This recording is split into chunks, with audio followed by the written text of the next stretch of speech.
Hello बच्चों, चलिए प्रश्न को देखते हैं। प्रश्न है Sb4O6 की प्रकृति रिक्त स्थान होती है जबकि Bi2O3 रिक्त स्थान होता है।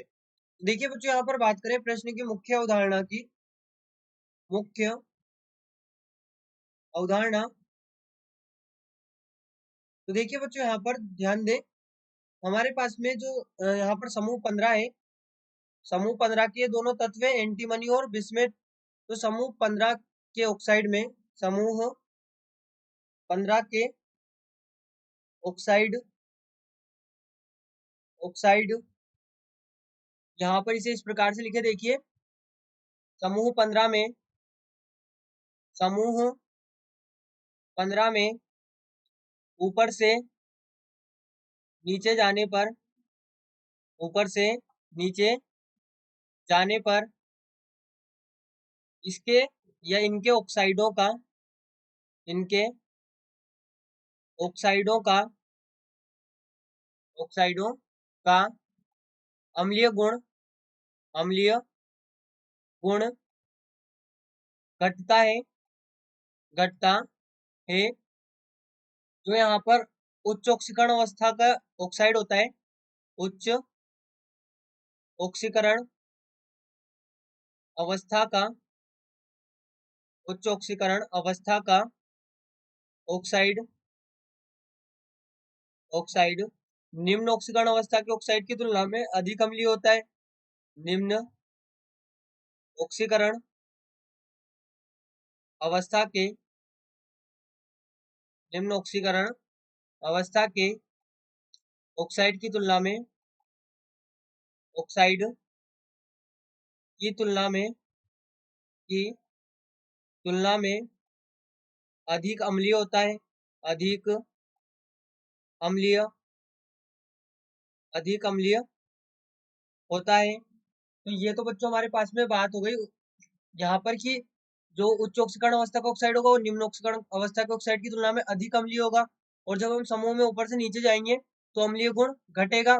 अब देखिए, समूह में सबसे ऊपर क्या होता है? नाइट्रोजन, उसके बाद में फॉस्फोरस, फिर आर्सेनिक, फिर एंटीमनी और फिर बिस्मिथ। यानी कि यदि हम इनके ऑक्साइड की बात करें, यहाँ पर इनके ऑक्साइड की बात करें, ऑक्साइड, तो यहाँ पर सबसे ज्यादा अम्लीय ऑक्साइड कौन सा होगा? ऑक्साइड, यहाँ पर ऑक्साइड जब समूह में ऊपर से नीचे जाएंगे तो अम्लीय गुण, अम्लीय गुण घटता है, घटता है। तो इसका अर्थ क्या हुआ? नाइट्रोजन के जो ऑक्साइड है वो सबसे अधिक अम्लीय होंगे और जो बिस्मथ के ऑक्साइड है ये सबसे अधिक क्षारीय होंगे। अब यहाँ पर देखिए, बिस्मथ जो है ये +3 ऑक्सीकरण अवस्था में अधिक स्थायी रहता है। बिस्मथ +3, बिस्मथ +3 ऑक्सीकरण अवस्था में, ऑक्सीकरण अवस्था में, अवस्था में अधिक स्थायी होता है, अधिक स्थायी होता है। और इसका कारण क्या है? अक्रिय युग्म प्रभाव। अब ये +3 ऑक्सीकरण अवस्था में अधिक स्थायी है और +3 क्या है? निम्न ऑक्सीकरण अवस्था है। +3 निम्न ऑक्सीकरण, निम्न ऑक्सीकरण अवस्था है, अवस्था है। तो अब देखें, यहाँ पर बिस्मथ सबसे नीचे है, यानी कि अम्लीय गुण इसका सबसे कम होगा। यानी कि जो बिस्मथ का ऑक्साइड होगा Bi2O3 ये प्रबल क्षारीय होगा, प्रबल क्षारकीय, प्रबल क्षारकीय। यहाँ पर हम लिख सकते हैं प्रबल क्षारकीय या प्रबल क्षारीय। अब देखिए यहाँ पर जो हमारे पास में Sb4O6 है, Sb4O6, देखिए ये होता है उभयधर्मी। अब नाइट्रोजन के जो ऑक्साइड है वो तो प्रबल अम्लीय होंगे, फॉस्फोरस के भी प्रबल अम्लीय होंगे, लेकिन जो आर्सेनिक और एंटीमनी होते हैं इनके ऑक्साइड होते हैं उभयधर्मी, उभयधर्मी। उभयधर्मी का अर्थ क्या हुआ? अम्लीय और क्षारीय दोनों गुण प्रदर्शित करते हैं, अम्लीय और क्षारीय, अम्लीय और क्षारीय दोनों प्रकार के गुण प्रदर्शित करते हैं, ये उभयधर्मी यहाँ पर होंगे। तो हमारे पास में यहाँ पर हम लिख भी देते हैं कि जो नाइट्रोजन और फॉस्फोरस के ऑक्साइड है, ऑक्साइड ये अम्लीय होंगे, अम्लीय।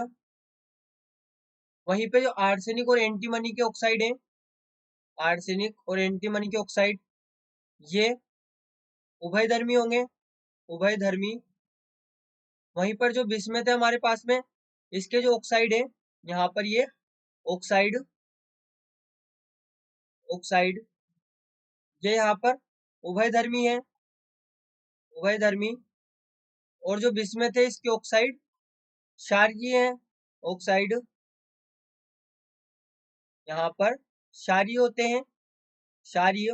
तो ये हमारे प्रश्न का उत्तर होगा। यहाँ पर रिक्त स्थान में हम लिख सकते हैं Sb4O6 की प्रकृति उभयधर्मी होती है, उभयधर्मी।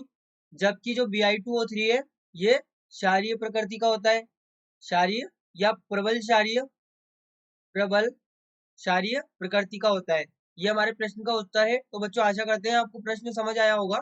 धन्यवाद।